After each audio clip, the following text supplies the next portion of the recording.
사도행전 우리 22장 1절부터 16절입니다.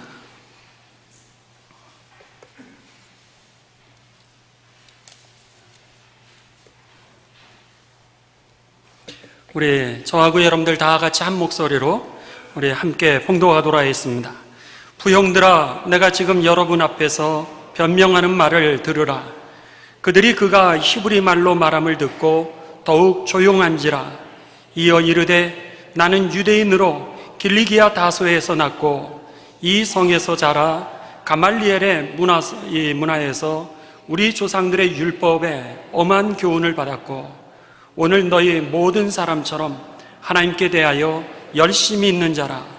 내가 이 돌을 박해하여 사람을 죽이기까지 하고 남녀를 결박하여 옥에 넘겼노니 이에 대제사장과 모든 장로들이 내 증인이라. 또 내가 그들에게서 다메섹 형제들에게 가는 공문을 받아가지고 거기 있는 자들도 결박하여 예루살렘으로 끌어다가 형벌받게 하려고 가다니 가는 중 다메섹에 가까이 갔을 때 오정쯤 되어 호련히 하늘로부터 큰 빛이 나를 둘러 비치매 내가 땅에 엎드려져 들으니 소리 있어 이르되 사울아 사울아 내가 왜 나를 박해하느냐 하시거늘 내가 대답하되 주님 누구시니까 하니 이르시되 나는 내가 박해하는 나사렛 예수라 하시더라. 나와 함께 있는 사람들이 빛을 보면서도 나에게 말씀하시는 이의 소리는 듣지 못하더라. 내가 이르되 주님 무엇을 하리이까? 주께서 이르시되 일어나 다메섹으로 들어가라. 내가 해야 할 모든 것을 거기서 누가 이르리라 하시거늘 나는 그 빛의 광채로 말미암아 볼 수 없게 되었으므로 나와 함께 있는 사람들의 손에 끌려 다메섹에 들어갔노라. 율법에 따라 경건한 사람으로 거기 사는 모든 유대인들에게 칭찬을 듣는 아나니아라고 하는 이가 내게 와 곁에 서서 말하되 형제 사울아 다시 보라 하거늘 즉시 그를 쳐다보았노라.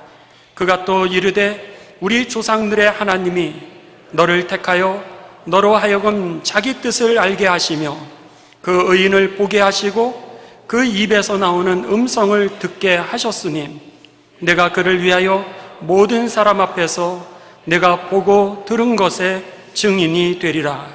이제는 왜 주저하느냐? 일어나 주의 이름을 불러 세례를 받고 너의 죄를 씻으라 하더라. 아멘. 오늘 본문 말씀은 이제 바울이 자신의 삶을 간증하는 그 내용입니다. 이제 안디옥을 중심으로 바울은요 3차에 걸쳐서 선교 여행을 마치게 됩니다. 전도 여행을 마친 이 바울은 예루살렘에 도착하게 되고 그리고 예루살렘에서 이제 복음을 계속해서 전하고 있었습니다.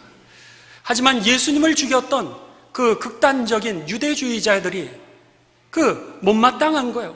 예수님을 전하는 그 바울에 대해서 그들이 이제 복음을 전하는 그에게 폭행을 가하게 되고 이 폭행이 커지게 되면서 소요 사태가 되게 됩니다.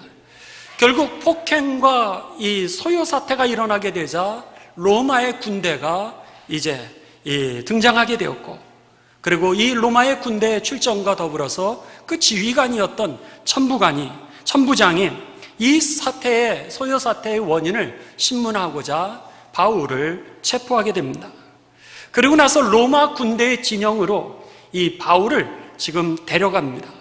데려가기 전에 거기에 이 로마의 군대 진영으로 들어가기 전에 바울이 요청을 하면서 내가 변명할 수 있는 기회를 달라고 요청을 하게 되었고 천부장은 그에게 간단하지만은 말할 기회를 그에게 주게 됩니다. 그리고 나서 이제 이 바울이 자신의 삶에 대하여서 잠깐이지만 그들에게 설명하는 내용이 오늘 1절부터의 내용입니다.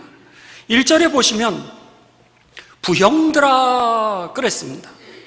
쉽게 얘기하면 영어로 얘기하면 so 그런 표현입니다.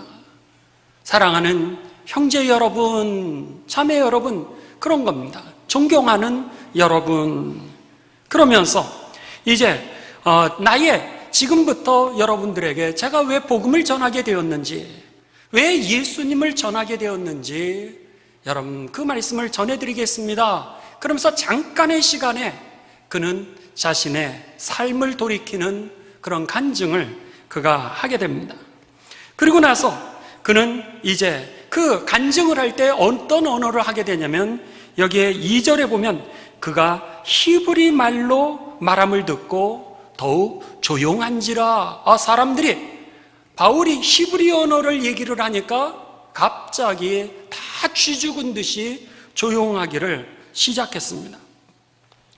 이 히브리 언어는 유대인 그 민족의 고유한 언어였습니다. 그랬는데 587년, 주전 587년에 이제 그들은 나라를 잃었고요.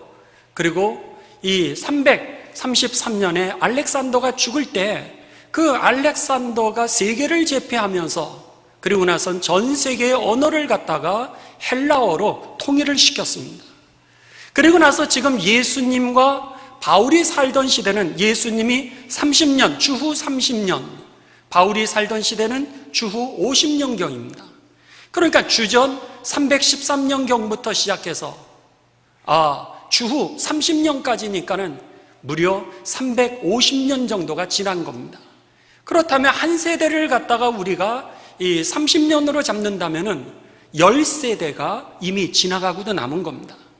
그러니까 10세대가 지나갔으니까 히브리 언어를 가지고 있었던 그 가족들이 다 죽게 되었고요.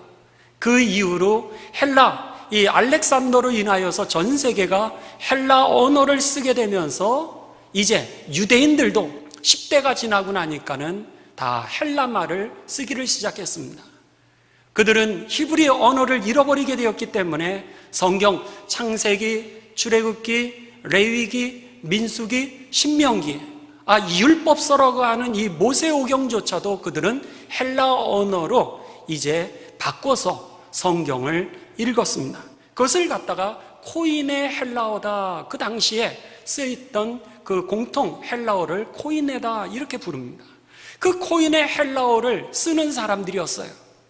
그랬는데 이 모습에 대하여서 이 고전 그리고 보수주의 유대인들은 굉장히 싫어했습니다. 왜냐하면 자기들의 모국어가 이제 히브리어인데 다가오는 세대들 모든 사람들이 헬라어를 쓰고 자기의 민족의 언어를 잃어버리게 되니까는 그들이 매우 불평이 많았습니다. 어떻게 해서든지 히브리어를 지키려고 자기의 민족 언어를 지키려고 노력을 하는데도 안 되는데 갑작스럽게 이 바울이 히브리 언어로 자기의 본래 언어를 가지고서 부형들아, 존경하는 여러분, 그러면서 자신의 삶을 표현하기를 시작하자 그들이 깜짝 놀란 거예요. 깜짝 놀라면서 제사장들 그리고 이 보수주의 유대인들 그리고 장로들이 쥐죽은 듯하고 이제 그의 히브리 언어를 듣게 됩니다. 그때 3절에 보면은 그는요 이제부터 자기가 어떻게 예수님을 믿게 되었는가 라고 하는 것을 그가 정리를 하면서 간증을 하게 됩니다. 3절에 보면은 나는 유대인으로 길리기아 타소에서 났고 이 성에서 자라난 자라. 가말리엘 문화에서 우리 조상들의 율법에 엄한 교육을 받았고 오늘 너희 모든 사람처럼 하나님께 대하여 열심히 있었던 자라. 이러면서 자신의 삶을 간략하게 요약을 하게 됩니다. 간증을 시작한 겁니다. 여러분, 오늘 본문 말씀 전체가 다 바울의 간증입니다. 그렇다면 간증은 어떻게 하는 것이냐? 우리들에게 성경을 통하여서 간략하게 아주 잘 가르쳐주고 있습니다. 여러분, 간증이라고 하는 것은요 첫째로는 설교가 아닙니다. 설교가 아니고 두 번째로는 내 인생을 바꾼 사건 한 가지를 이야기하는 게 바로 간증입니다. 우리들은 간증을 하라 그러면은 어려서 태어나면서부터 지금까지 어떻게 지내왔는지 1시간이 돼도 그 얘기를 다 못하는데 사실상 간증이라고 하는 것은 인생 전체를 다 얘기하는 것이 아니라 나를 결정적으로 바꾼 그 사건 한 가지를 이야기를 하는 겁니다. 그 다음에 세 번째는 간증은 뭐냐? 여러분, 3분 내에 요약하는 게 바로 간증인 것입니다. 오늘 바울이 이제 여러분 여기에서 잠깐 로마 군대에 막사로 들어가는, 법정으로 들어가는 거예요. 바로 들어가기 전에 여기에 얼마나 시간을 줬겠습니까? 얼마 안 되죠. 근데 그 짤막한 시간에 이제 자신의 삶이 어떻게 왔고 내가 왜 예수님을 증거하게 되었는지에 대해서 그가 이야기하고 있다라고 하는 겁니다.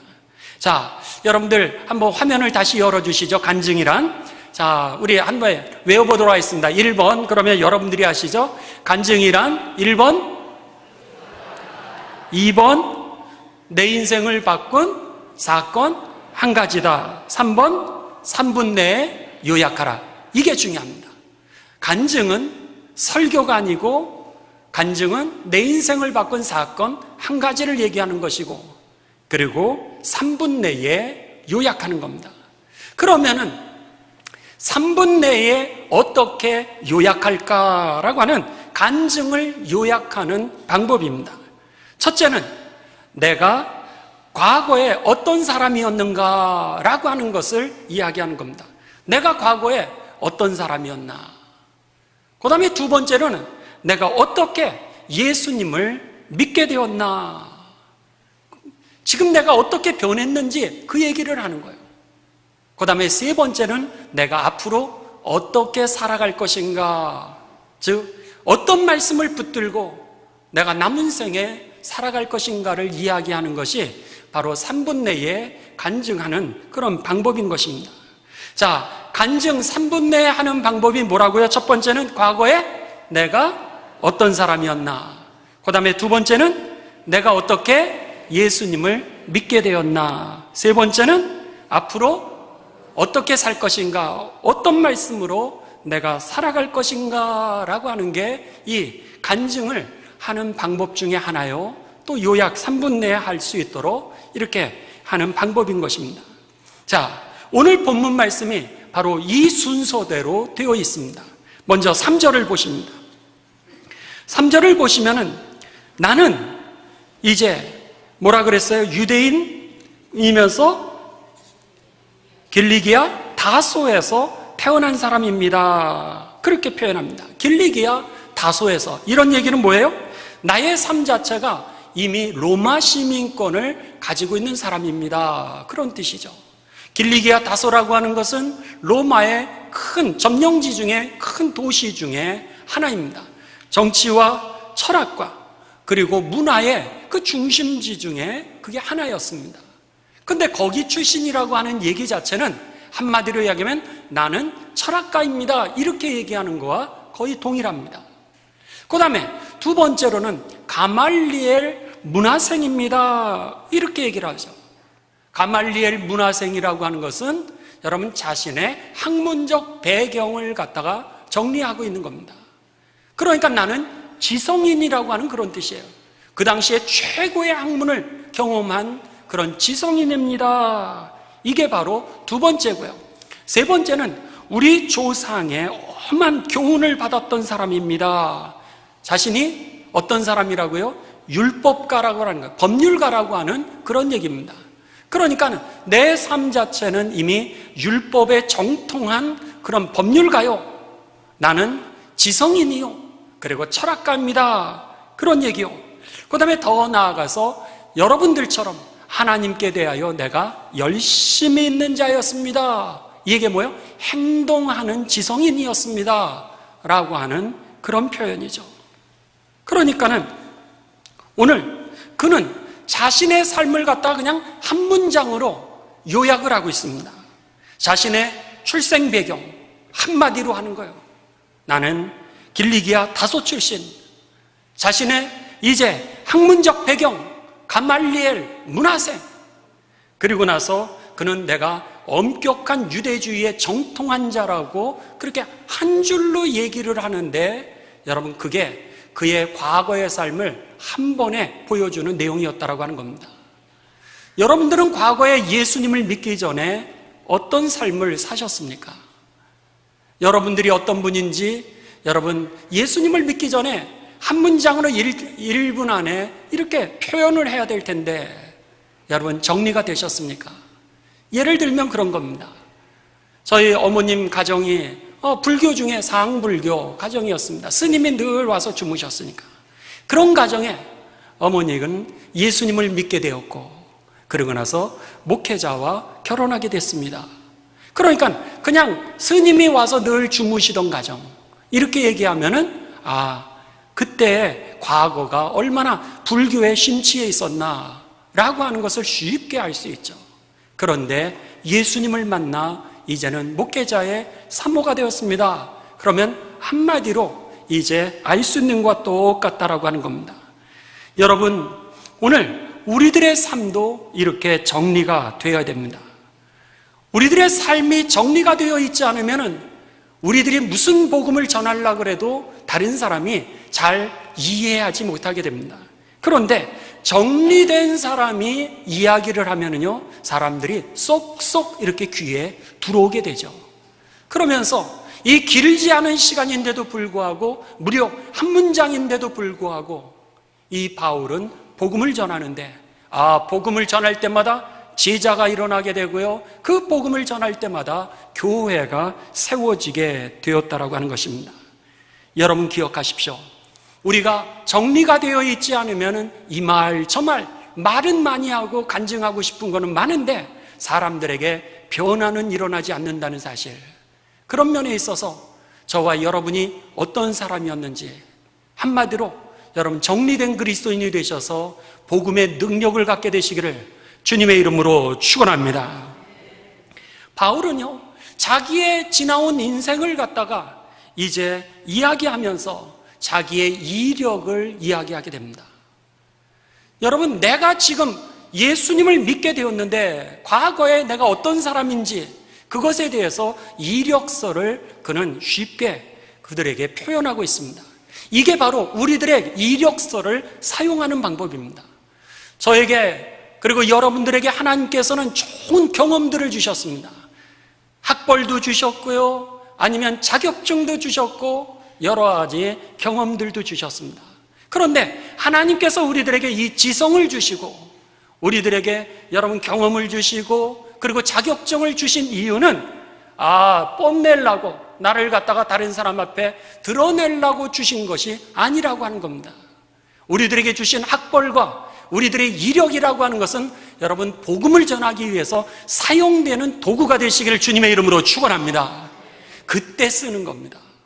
나를 드러내기 위해서 쓰는 게 아니라 나 같은 사람이 변화될 수 없는 나 같은 죄인이, 나 같은 교만한 사람이, 나 같은 완악한 사람이 오늘 이렇게 변화됐다라고 하는 것을 이야기하기 위해서 그때에 여러분의 학벌을 쓰는 거고 여러분의 이력을 쓰는 겁니다.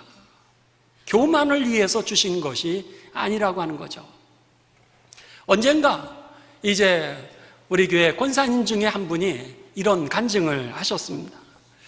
뭐라 그러시냐면, 목사님, 저는 초등학교도 졸업을 못했습니다. 글씨도 못 쓰고 글씨도 사실 제대로 읽지도 못합니다. 그러시는 거예요. 그랬는데 하나님께서 나에게 주신 것이 있는데 뭐냐면 지혜를 주셨다는 거예요. 그래서 여러 가지를 이렇게 경험했다고 하는 겁니다. 그랬는데 경험한 것을 갖다가 이분이 이제 이력서에다가 이렇게 간략하게 써놨어요. 어느 날 이제 텃밭에 나갔습니다. 텃밭에 나가서 이 밭을 일구는데 아마도 옆집에 그 텃밭을 건드린 것 같습니다. 그랬더니 그 텃밭 주인이 나와가지고는 막 잡아먹을 것 같이 그러면서 막 기세가 당당해가지고 그래가지고는 막 이제 공격을 하더라는 거예요. 미안하다고, 내가 당신 그건지 몰랐다고 이렇게 얘기하면서 명함을 이렇게 꺼내서 그에게 주면서 저는 이런 사람입니다. 그랬는데 그분의 명함에 그동안 여러 가지 일을 하면서 했던 여러 가지 회장 직함이 거기 써 있었어요. 그러더니 그 사람이 이렇게 딱 보더니 막 잡아먹으려고 했던 그 얼굴이 아유 회장님이시네요 그러더라는 거예요. 여러분 그런 겁니다. 이 사회에서 우리가 복음을 전하려고 그러는데 만일 우리가 능력이 없다 그러면은 막 무시할 수도 있을 겁니다. 그런데 그분은 초등학교도 못 나왔는데도 불구하고 자신이 경험했던 자그마한 상가의 어떤 이 조합의 회장직을 한번 했던 건데 거기에 그 회장이라고 쓰니까 그냥 회장이 되는 거예요. 그러니까는 사람들이 무시를 못하고 그러면서 얼굴이 달라지고 태도가 달라지더니 맨 나중엔 그러더래요. 자기 밥까지 사용하시라고. 그분의 간증이 뭐냐면 하나님이 일생 동안 나는 못 배웠지만 내게 지혜를 주셨습니다. 그러는 거예요. 그래서 잘 살 수가 있었다는 거예요. 그렇구나.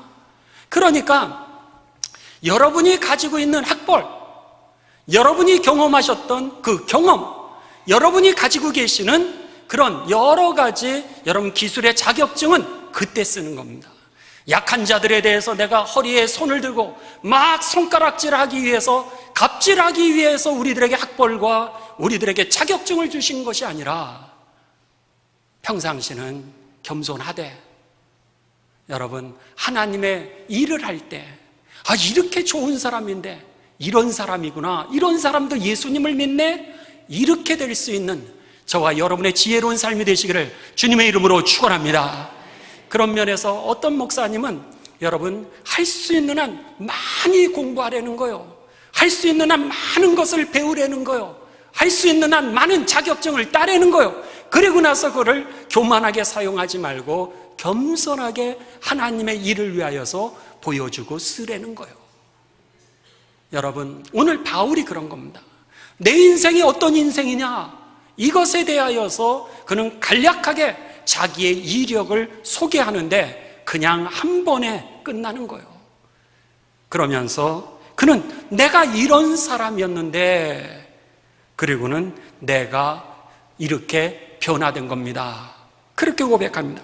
그럼 여기에서 우리가 하나 또 발견하게 되는 것은 여러분 이제 이 3절에서 5절까지가 자신이 어떤 사람이었는가라고 하는 것을 이야기하면서 6절부터 그럼 내가 어떻게 예수님을 믿게 되었는가라고 하는 것을 6절에서 그는 이제 고백하기를 시작합니다. 6절에 보면은 그는 뭐라 그러냐면은 갑작스럽게 호련히 그랬습니다. 호련이라고 하는 것은 갑작스럽게 일이 일어났는데 하늘로부터 큰 빛이 나를 둘러 비췄다는 거예요. 어디서부터 땅에서 온 것이 아니라 하늘에서부터 나에게 큰 빛이 임하게 됐다는 거예요. 그러니까 뭐예요? 영적인 사건을 그가 경험하게 된 겁니다. 땅에서 일어나는 일이 아니라 오늘 하늘로부터 내게 주어지는 하나님의 개입이 있었다는 거예요. 그 하나님의 개입이 나같이 변화될 수 없는 철학자, 나같이 변화될 수 없는 법학자, 나같이 변화될 수 없는 지성인, 나같이 변화될 수 없는 행동하는 지성인의 삶을 완전히 통째로 바꿨다라고 그는 이제 고백하는 것입니다. 여러분, 바울이 지식이 없었던 것이 아닙니다. 그런데 그 지식이 주님을 만나게 할 수 없었다라고 하는 거죠. 바울에게 경험이 없었던 것은 아니었습니다. 그런데 그의 수많은 경험이요, 바울을 갖다가 예수님을 만나게 하지 못했다라고 하는 겁니다. 지식 중요합니다. 여러분, 우리가 성경 공부하는 것도 중요하고요, 여러분이 신학교 가는 것도 중요합니다. 성경 공부도 하고 신학교 가서 성경을 우리가 공부해서 하나님에 대해서 알 수는 있지만, 그러나 여러분, 그것이 우리들에게 있어서 결정적이 되지 못한다라고 하는 사실입니다. 이성이라고 하는 것은 계속적으로 물을 수밖에 없습니다. 그렇기 때문에 아무리 신학교를 갔다 할지라도 오늘 내가 하나님의 호련스러운 그런 하늘로부터의 영적인 개입의 사건이 일어나지 않게 되면 우리는 끊임없이 성경 공부를 해도 신학교를 나와도 내 인생은 결정되지 않는다라고 하는 겁니다. 끊임없이 갈등이 생기는 거죠. 바울이 그랬습니다. 바울은 지성인이요, 바울은 율법주의자요, 행동하는 그리스도인, 행동하는 유대주의자요, 그리고 법학자였지만, 철학가였지만 그의 삶은 오히려 오늘 성경에 뭐라 그러냐면 4절에 내가 박해하는 사람이 되었다는 거예요. 그리고 나서 4절 후반전에는 내가 다른 사람을 죽이는 사람이 되었다는 거예요. 그리고 오히려 내가 다른 사람을 감옥에 가두는 자가 되었다라고 이야기합니다. 자신의 지성이라고 하는 것이 독선주의자로 만들었던 거예요.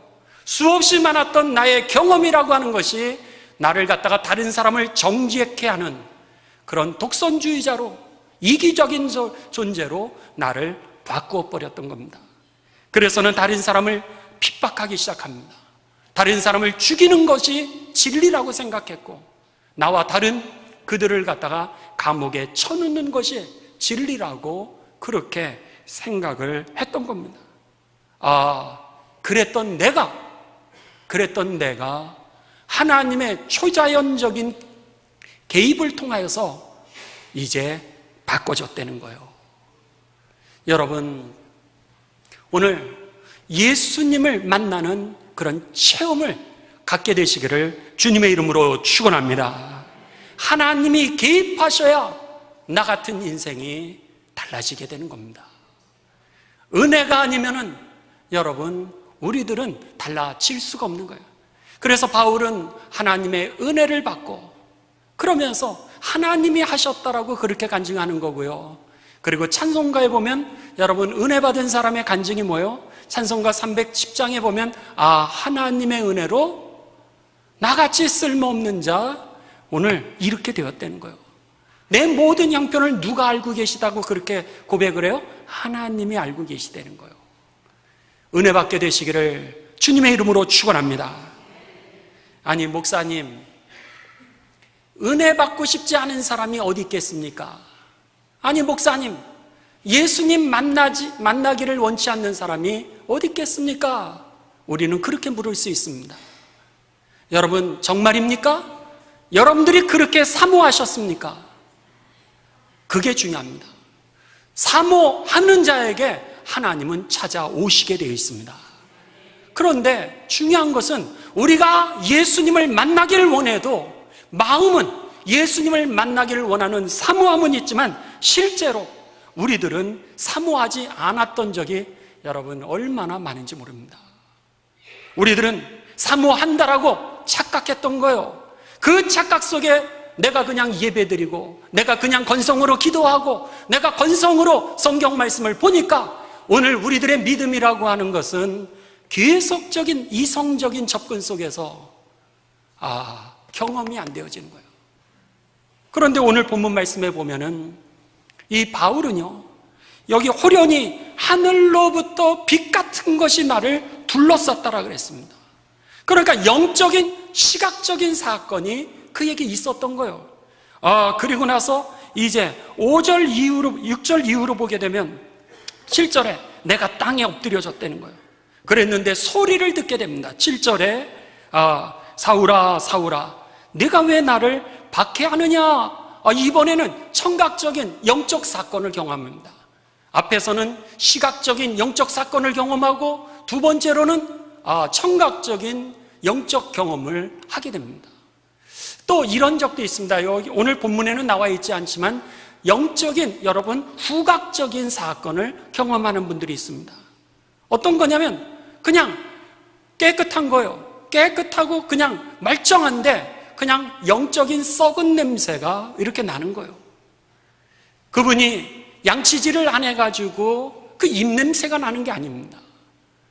그가 몸에 땀이 나가지고 그 땀 냄새가 나는 게 아니에요.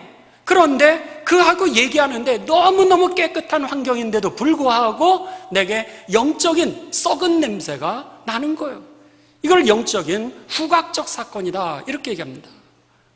여러분, 영적인 시각적인 사건을 그는 봤어요. 본 거를 어떻게 안 봤다라 그럴 수 있겠습니까? 그게 더 어려운 거죠.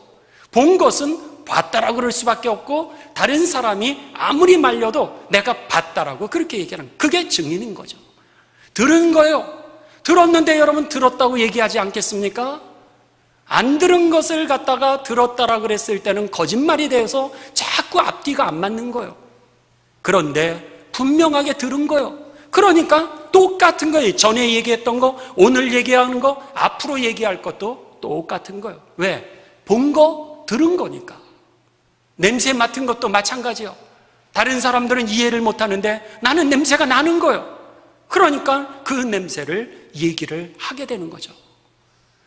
여러분, 바울이 지금 내가 변화된 사건은 영적인 체험이었다는 거예요. 하나님의 개입이었다는 거예요. 하나님의 은혜였다라고 하는 것입니다.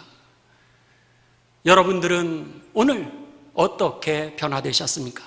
과거에 어떤 사람이었는지 한 문장으로 정리하셨습니까? 그렇다면 오늘 어떻게 예수님을 믿게 되었습니까? 바라기는 여러분의 그 증언에 봤던 그 얘기가, 들었던 그 얘기가, 냄새 맡았던 그 하나님의 사건이 저와 여러분의 간증이 되시기를 주님의 이름으로 축원합니다. 그랬을 때에 우리가 성경 공부를 하고 신학을 했던 이 모든 것들이 내 안에, 내 삶으로 실제가 되어지게 되는 겁니다.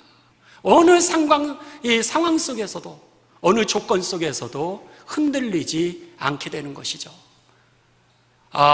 이 바울은 그에게 지식, 지성, 그리고 그의 경험은 그의 삶을 예수님을 만나게 할 수 없었는데 오히려 그 경험이 놀랍게도요, 예수님을 만나게 했던 것입니다. 여러분, 한 번은요, 이런 적이 있었습니다. 제가 유학하고 있었을 때 만났던 그런 학자입니다. 그랬는데 그분이 이제 피를 연구를 하는 그런 분이었습니다. 피를 연구하는 분이었는데 피를 갖다가 오랫동안 이제 유수하게 좋은 대학에서 그 피를 연구해 왔습니다. 그랬는데 그분이요, 뭐라 그러냐면 자기는 무신론자였는데 자기는 피를 연구하는 과학자라는 거예요.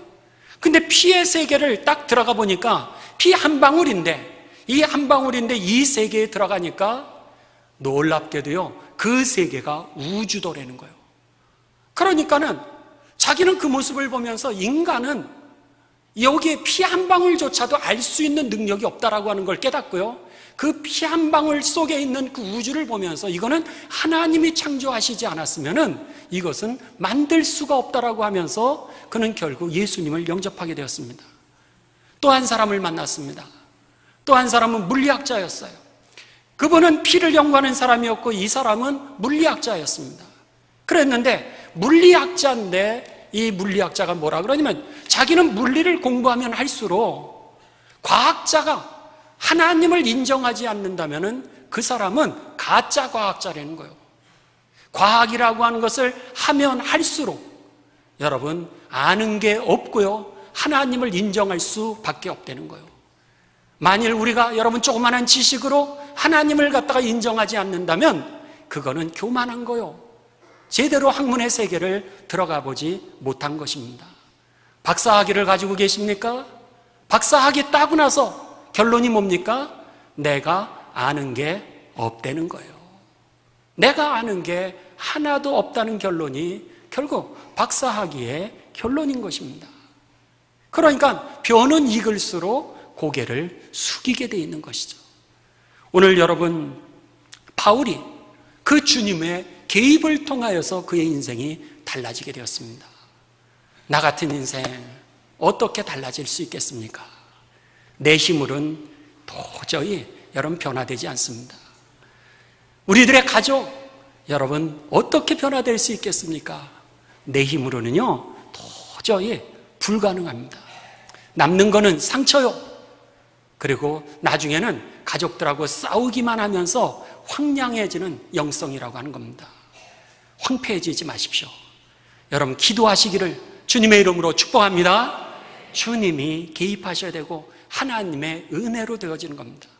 그 다음에 오늘 본문 말씀에 이제 다음번에 여러분 제가 선교를 갔다 와서 계속하게 될 텐데 이 간증에 바울은 세 번째가 뭐였죠? 앞으로 그러면 어떻게 살 것인가, 내가 어떻게 예수님을 만났는지에 대해서 얘기를 했으니까 이제는 내가 어떻게 살 것인가 라고 하는 것이 이제 그의 이 간증입니다. 어떻게 살 것인가에 대해서 그는 이렇게 얘기를 합니다. 10절. 내가 이르되 주님 무엇을 하리이까? 이렇게 묻습니다. 무엇을 하리이까? 이 얘기는 뭐예요? 사명입니다. 주님이 부르셨을 때에는 우리들에게 사명을 이미 준비하셨다라고 하는 겁니다. 자, 여러분들 오늘 말씀을 우리가 이제 마무리를 합니다. 여러분들을 주님께서 부르셨어요. 그렇다면 그래서 여러분들이 지금 하나님께 예배를 올려드리고 있는 거죠. 예수 그리스도가 나의 삶의 주인임을 여러분 정말로 믿습니까? 그게 중요한 거예요. 내 삶에 내가 주인이라고 생각하신다면 예수님을 믿을 필요가 없습니다. 왜? 내가 전지전능한 거니까. 내 마음대로 살아도 여러분 내가 마음대로 할 수 있으니까. 그러나 여러분의 마음대로 여러분의 인생이 되지 않는다면 여러분이 여러분의 인생의 주인이 아니라고 하는 사실입니다. 무지무능한 거죠. 그렇기 때문에 무지무능하다면 여러분들이 여러분에게 인생을 건다면 여러분 파멸할 수밖에 없습니다. 저는요 무지무능하기 때문에 예수님을 믿습니다. 할렐루야. 마찬가지입니다. 오늘 전지전능하신 그분이 우리들의 삶의 주인이요, 내가 나를 변화시킬 수 없고 나를 구원할 수 없는데 하나님께서 예수님을 보내주셔서 예수님을 통하여 우리들로 하여금 여러분 죄의 문제를 해결해 주셨고요, 앞으로도 죄의 문제를 해결할 수 있는 능력을 주셨고요, 그리고 우리로 하여금 영원한 하나님의 나라로 돌아가서 하나님의 유산을 이어받을 수 있도록 생육하고 번성하고 충만하고 다스리라고 하셨던 그 최초의 에덴 동산의 축복을 우리들에게 주실 것입니다. 누구를 통해서요? 예수 그리스도를 통해서. 그렇다면 그 예수님을 나의 삶의 주인으로, 그 예수님을 나의 구원자로 인정한 사람들의 모임이 저와 여러분들입니다. 그러면은 여러분 앞으로 어떻게 살겠습니까? 하나님의 말씀 중에 여러분들에게 주신 그 거듭나게 하신 그 말씀, 앞으로 내가 이 말씀 붙들고서 살아갈 그 말씀이 도대체 무엇입니까? 이게 중요합니다. 경험은 했지만 앞으로 내가 어떻게 살 것인가 말씀이 있어야 될 거 아니에요. 방향이 있어야 될 거 아닙니까? 그랬는데 바울이 자신의 삶을 통하여 나는 앞으로 남은 생에 이렇게 살 것입니다 라고 그는 고백했습니다. 자, 이 몇 가지 성경을 같이 보실 텐데 로마서 1장 16절입니다. 로마서 1장 16절을 보면은 자, 다 같이 읽습니다. 시작. 내가 복음을 부끄러워하지 아니하노니 이 복음은 모든 믿는 자에게 구원을 주시는 하나님의 능력이 됩니다. 여기까지. 앞으로 내가 어떻게 살겠다는 거요? 내가 복음을 부끄러워하지 않겠다는 거예요. 두 번째입니다. 지난주에 공부했던 말씀을 읽었던 사도행전 20장 24절의 말씀입니다. 바울이 나는 앞으로 어떻게 살겠다라고 하는 것을 정리한 그의 말씀입니다. 다 같이 봉독하십니다. 시작. 내가 달려갈 길과 주 예수께 받은 사명 곧 하나님의 은혜의 복음을 증언하는 일을 마치려 하면은 나의 생명조차 조금도 귀한 것으로 여기지 아니하노라. 나의 달려갈 길과 주 예수께 받은 사명, 하나님의 그 은혜의 복음을 증언하는 일을 마치기까지 내 생명을 조금도 귀한 것으로 여기지 아니하고 그 길을 가겠다는 거예요. 복음을 부끄러워하지 않을 뿐만 아니라 그 은혜의 복음을 내가 다른 사람에게 전하는 삶을 사는 게 나의 앞으로의 생애라는 거예요. 세 번째입니다. 로마서 14장 8절입니다. 우리 다 함께 봉독하십니다. 시작. 우리가 살아도 주를 위하여 살고 죽어도 주를 위하여 죽나니 그러므로 사나 죽으나 우리가 살아도 누구를 위해서 살고 주를 위해서 살고 죽어도 누구를 위해서 주를 위해서 죽나니 앞으로 그렇게 살겠다는 거예요. 그리고 마지막으로 빌립보서 1장 20절입니다. 자, 우리 다 같이 봉독하십니다. 시작. 나의 간절한 기대와 소망을 따라 아무 일에든지 부끄러워하지 아니하고 지금도 전과 같이 온전히 담대하여 뭐하든지 살든지 죽든지 내 몸에서 누가 존귀하게 된다고요? 그리스도가 존귀하게. 살든지 죽든지 내가 오늘 담대하게 내 몸 존재 자체가 그리스도를 존귀케 하는 삶이 되겠다는 거예요. 그러니까 그가 매맞아도, 그가 감옥에 갇혀도, 그가 억울한 일을 당해도, 그가 여러분 수없이 많은 고난 가운데 있었다 할지라도 죽도록 주의 길을 걸어가서 승리할 수 있었던 것입니다. 최후의 승리를 얻기를 원하십니까? 그렇다면 여러분 이제는 정리하셔야 됩니다. 이제는 내가 어떤 인생으로 살아왔던, 내가 누구였는지 한 문장으로 정리하시고요. 어떻게 예수님을 만나셨습니까? 한 문장으로 정리하시고 이제는 어느 말씀, 무슨 말씀을 붙들고 남은 인생 사시겠습니까? 내가 복음을 부끄러워하지 아니하고 이 나에게 주신 하나님의 은혜의 복음을 증언하는 일을 마칠 때까지 내가 그 증언하고 살아도 죽어도 주를 위하여 내 존재 자체가 하나님을 존귀케 하는 삶이 되겠다라고 하는 그 바울의 결론이 저와 여러분의 인생에, 남은 인생에 분명한 방향성이 되셔서 바울처럼 일생 여러분 잘 살아서 정말 하나님의 뜻을 이루는 거룩한 일생, 많은 영혼들을 구원하는 일생, 많은 교회를 세우는 축복받은 통로가 되시기를 주님의 이름으로 축원합니다. 주님의 이름으로 축원합니다.